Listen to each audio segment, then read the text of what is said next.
Welcome to Coffee with the Mayor. I'm Deb Vitrelli, and we are broadcasting live from the top of Tampa Bay in beautiful downtown Oldsmar with our host, Oldsmar Mayor Eric Seidel.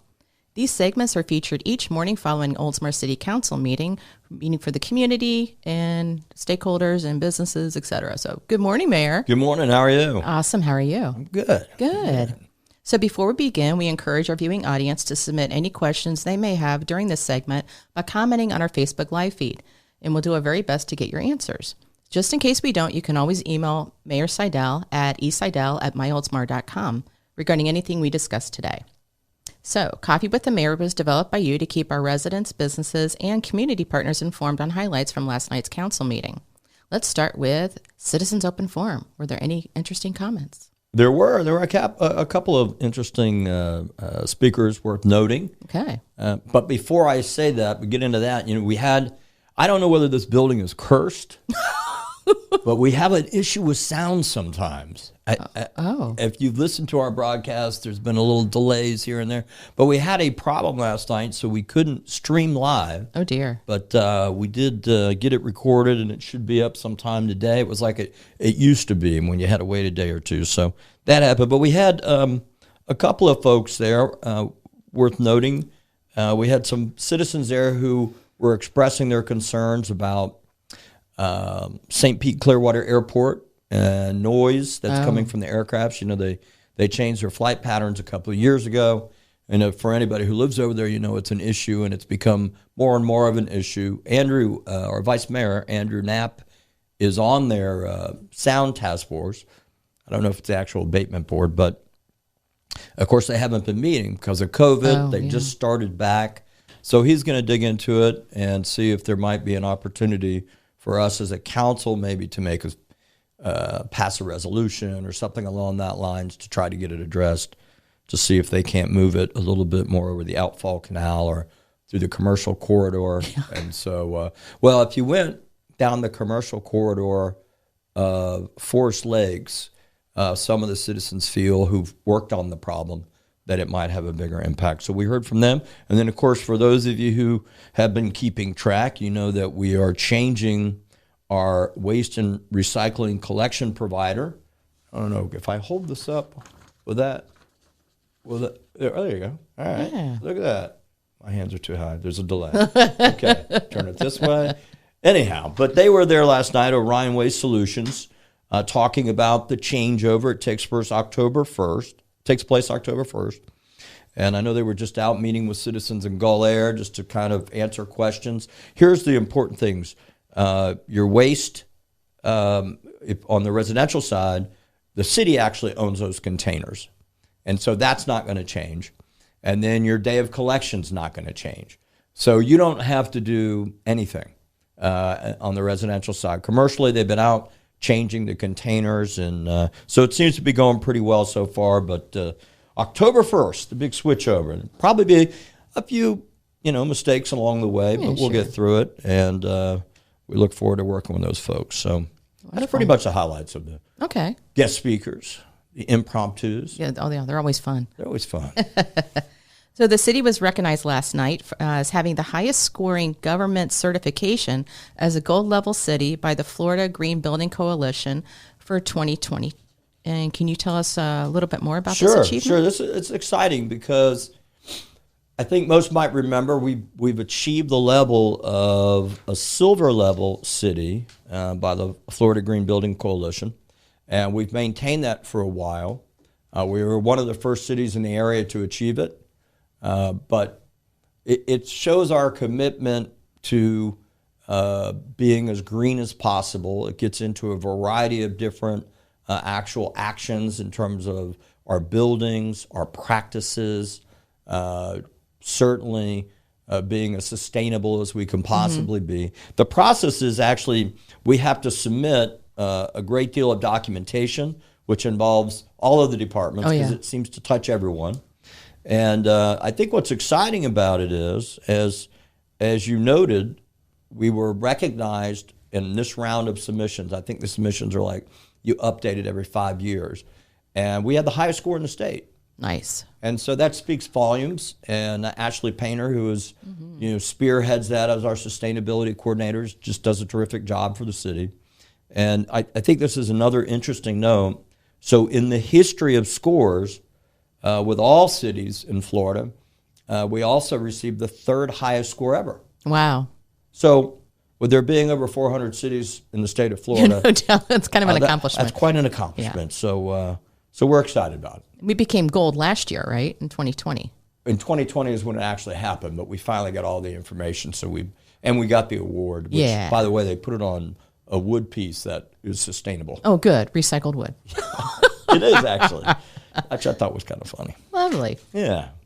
Well, yeah, congrats to Ashley. I know she worked very hard on that as well as the city. So, city staff presented their annual Local Mitigation Strategy Report to City Council. Was this report accepted? It was accepted. And for those of you who are aware, this is a program that has to do with the Community Rating System program, which has been around since '92.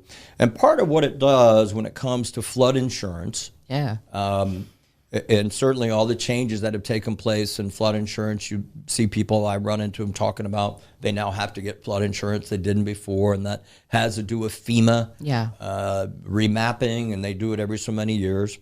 But the city works on this program, and it's a collective effort with other cities in the county where we implement certain strategies. It might have to do with zoning.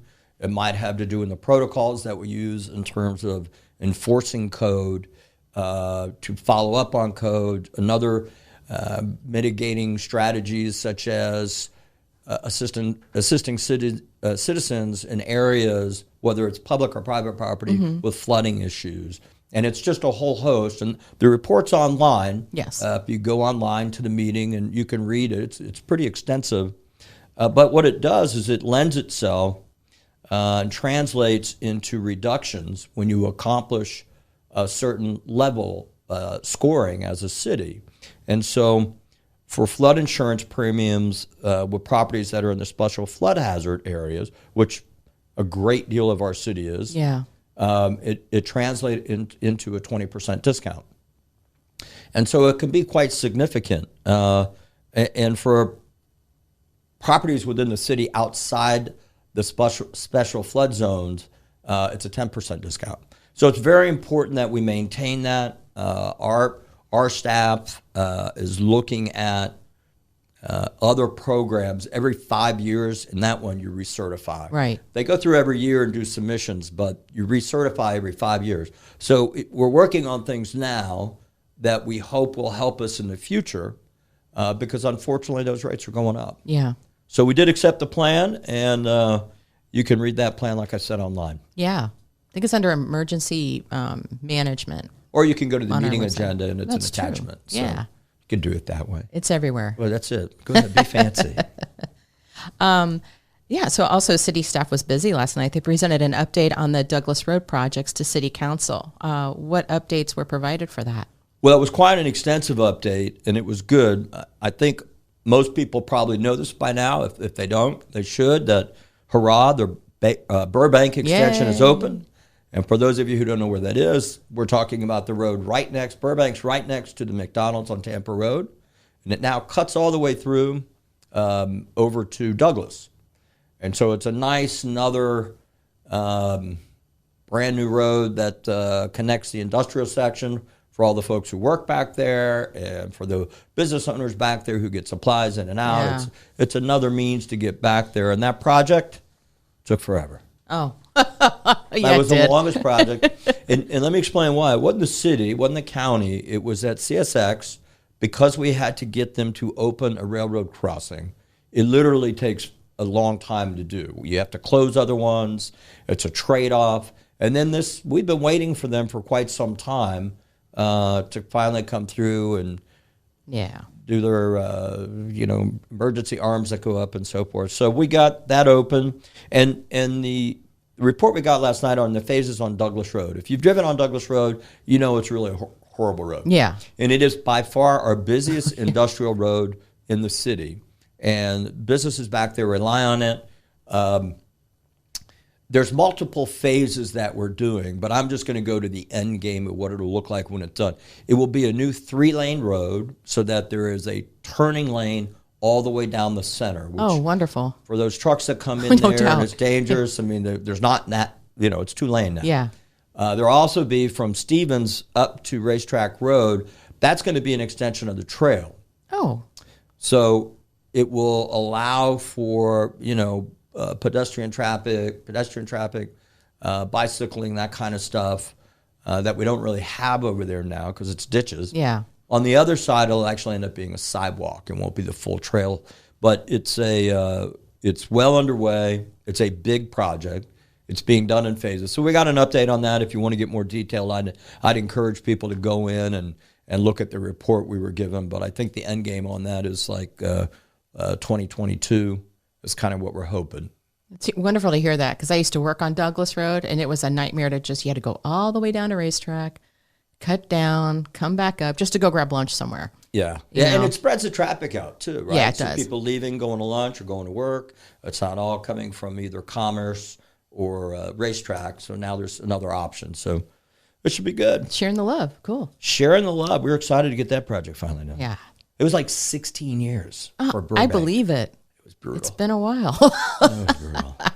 A public hearing was held to adopt Resolution 2021-18, establishing a millage rate of 4.05 mils for fiscal year 2021-22, and to adopt a Resolution 2021-19, establishing a budget for fiscal year 2021-22.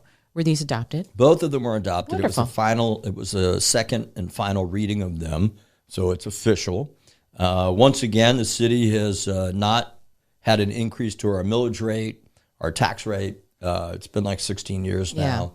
Yeah. And so that's something that we're all proud of. I mean, we recognize that people's taxes go up because the value of their homes go up. Sure. But we haven't increased the rate that we tax out, which is a really good thing. We passed the budget. It was a $47.2 million budget for the 21-22 fiscal year. And so that went off without a hitch.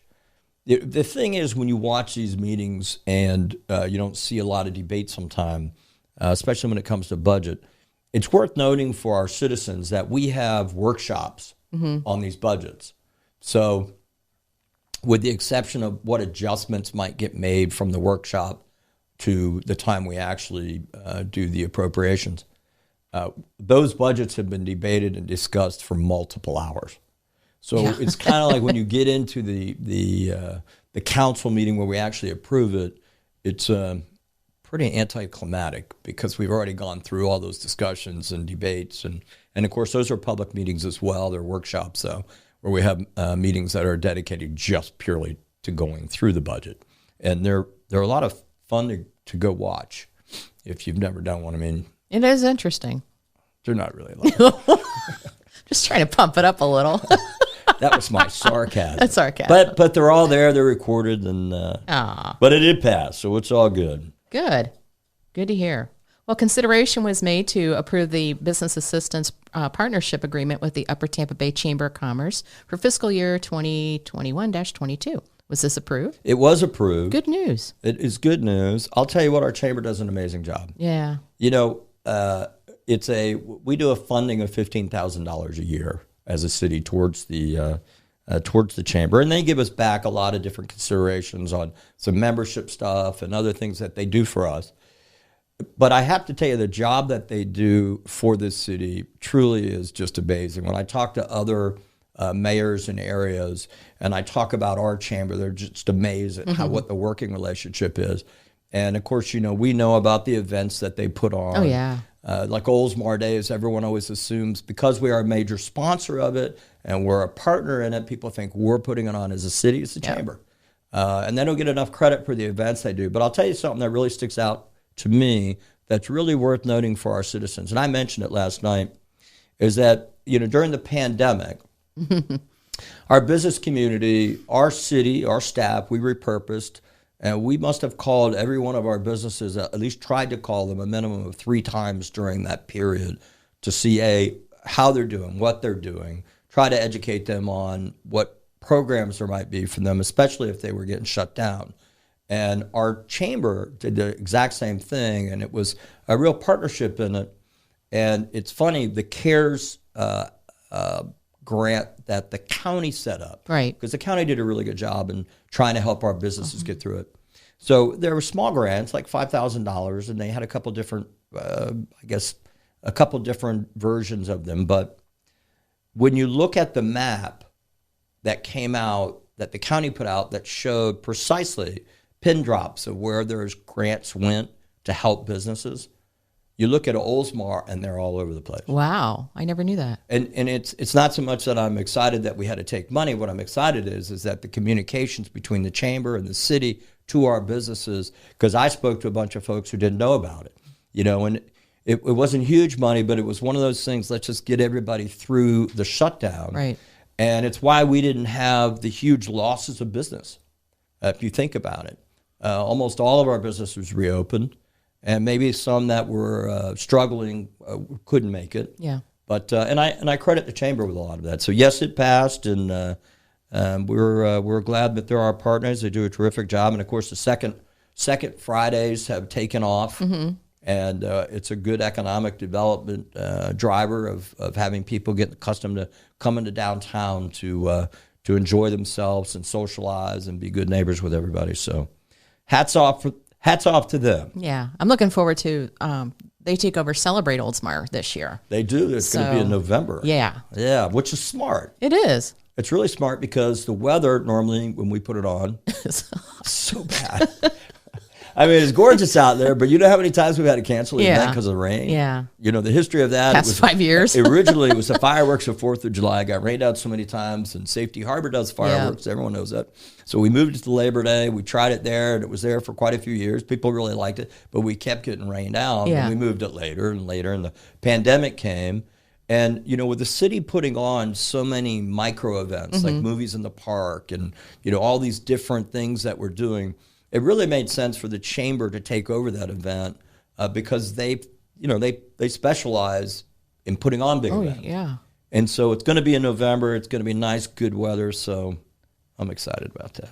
Good to hear. Yeah, I can't wait for the parade. The parade. They're going to have a parade again. We'll have a parade again. Maybe it'd be like Macy's Day. It's Thanksgiving to Thanksgiving. Why not? Why? You know why? Because everyone loves a parade. Oh, of course. So any other key items or actions from the council meeting or announcements? Well, just a couple things that I'll touch on. One, I really wanted to thank ABC Action News. Oh, yeah. Because they did such an amazing job this past Friday of covering the city. For those of you who didn't see it, I'd encourage you to go online and Google Good Morning Oldsmar from ABC Action News. And they did stories on all kinds of different events, activities, amenities that we have here in the city. It was really, really very nice. And Jillian Ramos, who is a local citizen here, who's a producer, she was kind of a driving force in it. There's no lie. I mean, she's a little biased. She was actually the last Little Miss Oldsmar. Yeah. I didn't know that. Yeah. I'm glad she brought her trophy out. She brought her trophy out. She had to dust it up. But so anyhow, I just want to make a point of thanking them for really showcasing the city and all the staff and you who spent a lot of time working on it. It was a real success, and we now have a lot of great new footage that we can use to showcase the city, and so we appreciate them. The last thing that I have before we get into if there's any questions, I just want to. Last night we had a moment of silence and sent prayer for Lieutenant Ashley White. Oh, that's nice. Who is the Palm Harbor firefighter who got struck by a vehicle while on a call yesterday. And so I have spoken with their fire department, and she's been through surgery. It sounds like she might have to have second surgery. No. So we just...